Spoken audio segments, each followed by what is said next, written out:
Yo guys, naghahanap pa kayo ng Wi-Fi repeater extender? Meron tayo dito. Eto, napakaganda nito guys. Meron na siyang 6 na antena. May 6 na antena. Ito, adjustable to. Pwede nyo tong iikot pataas. Bahala kayo kung paano yung trip nyo. Oh, di ba? Pwede. Pwede nyo tong gawin parang airplane. Oh, di ba? Pwede, bahala na kayo. Tapos isasaksak nyo lang to. Yon, at meron na rin tong kasamang manual. Ito, yung manual nito is English tsaka Chinese. Bahala na kayong intindihin yan kung paano nyo yan babasahin o iintindihin. So yun, tuturuan ko kayo kung paano to i-configure or gamitin. So ito, panoorin nyo to next video. So yun guys, ito meron tayo. Ito tuturuan ko kayo. Meron tayo ditong Wi-Fi extender, tapos yung cellphone, and then yung LAN cable. Ang ituturo ko sa inyo ngayon is yung kung paano mag-configure nito gamit yung naka-LAN cable. Ito mula sa Wi-Fi repeater nyo or internet service provider nyo papunta dito sa Wi-Fi extender nyo. So yun, ito isasaksak nyo muna, and then hahanapin nyo yung Wi-Fi repeater. Ayan yung Wi-Fi repeater, i-click nyo yan.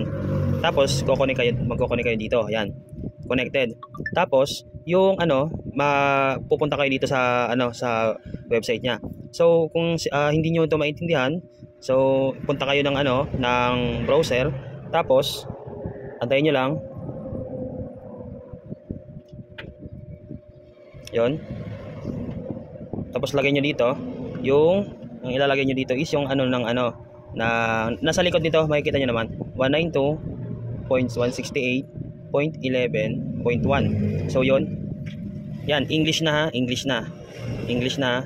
Tapos ito yung Wi-Fi router nyo, ito yung repeater, ito yung cellphone nyo. Next nyo lang. So dito pwede nyo itong palitan. Ha.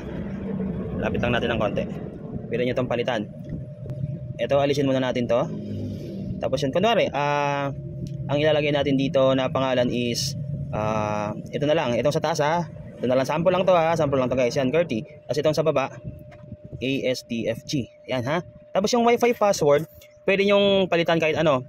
Kung ang password ng Wi-Fi router nyo, yung ISP nyo is 123456788. Ito, pwede nyo tong gawin na, let's say, 4 na 9 or 4 na 0. Bahala kayo kung anong gusto nyo. Tapos next nyo lang, finish na. Finish na yan ha. Tapos yun, mawawala yung yung Wi-Fi, tapos lalabas din. And then punta kayo dito. Ito, connected siya doon sa sa isang Wi-Fi. Hindi yan. Antayin nyo lang. Off nyo. Tapos lalabas siya para ma-refresh yung Ito na, nakita nyo na ha. Ito na yung QWERTY tapos yung ASDFG, di ba? So pili lang kayo dyan. Let's say ito, QWERTY. Anong password natin? 4 na 9, 4 na 0. 4 na 0. Yun, connect natin ha. Yan, okay na siya ha. Connected to device. Can provide internet. Bakit? Kasi hindi pa to nakasaksak. Isasaksak natin to dito. Dito natin isasaksak guys. Dito. Yan. Makasaksak natin. Off natin. Tapos on natin. Tapos, punta tayo dito sa QWERTY. Diba? Ito yun, diba? Yan. Punta natin tong QWERTY. Ayan. Ang nakalagay na lang is connected. Connected na lang ha. So, testingin natin. Punta tayo dito. Tapos, speed test tayo. Para makita nyo na talagang may internet na. Speed test. Tapos, ito. Go. Sundin nyo lang yung ginagawa ko guys ha.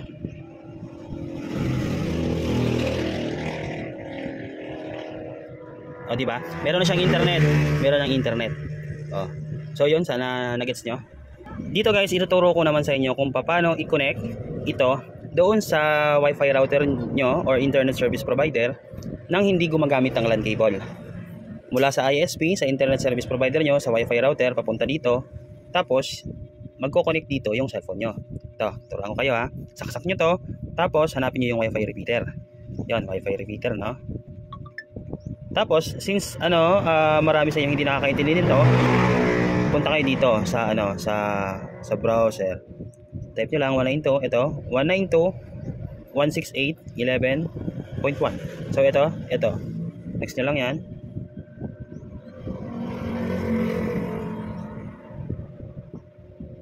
So dito may mga makikita kayo na pag hindi niyo nakita yung yung anong tawag dito, kapag hindi niyo nakita yung Wi-Fi router nyo, refresh nyo lang.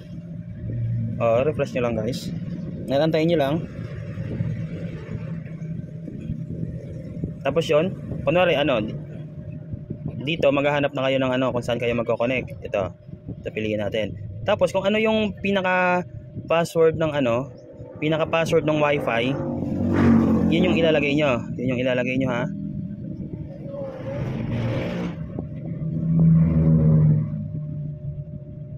Nalagay natin. Yun yung pinaka password ng wifi. Dapat, ha. Tapos ito, pag may check ito, ibig sabihin pwede nyo itong palitan. Pag wala, same pa rin yung pangalan. Tapos, check nyo lang kung gusto nyo palitan.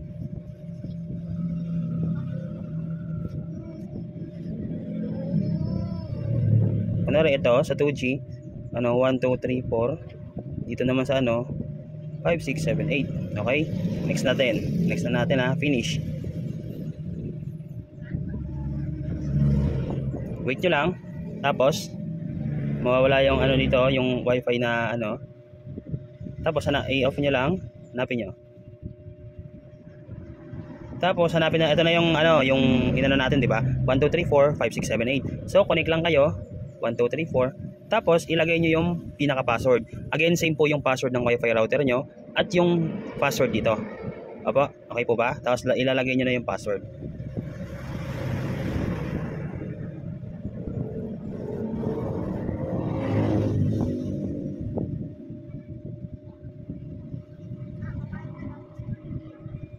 Yun, connected to device. Connected na siya. Yun. May internet na yan once na connected. So ano bang inaantay nyo guys? Check out nyo na dyan sa baba sa yellow basket. Yun.